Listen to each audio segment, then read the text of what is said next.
24/7 കാണുന്ന ആൾക്കാരായിരിക്കും. അതിൽ നിന്നൊരു സ്ട്രാറ്റജി ഉണ്ടാക്കിയിട്ടായിരിക്കും വരുന്നിരിക്കുന്നത് അല്ലേ?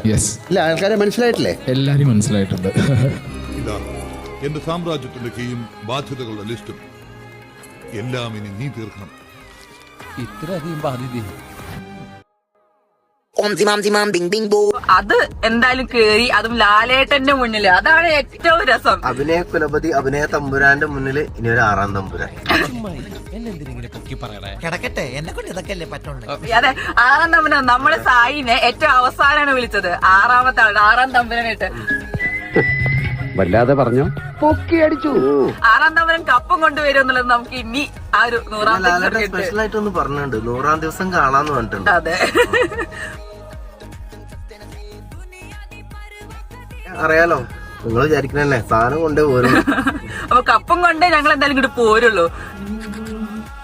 തപ്പ് മുഖ്യം ബിഗിലേ.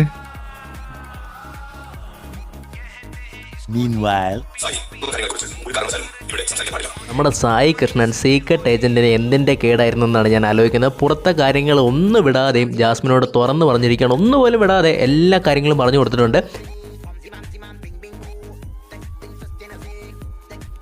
ഇത്രയും കാലം നമ്മൾ സായി ബാക്കിയുള്ളവരെ വെച്ചിട്ടാണ് അരി മേടിക്കുന്നത്.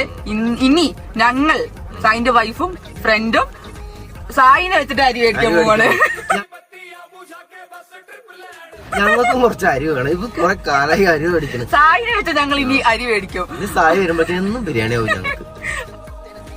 പഴശ്ശിയുടെ യുദ്ധങ്ങൾ കമ്പനി കാണാൻ പോകുന്നതേ ഉള്ളൂ.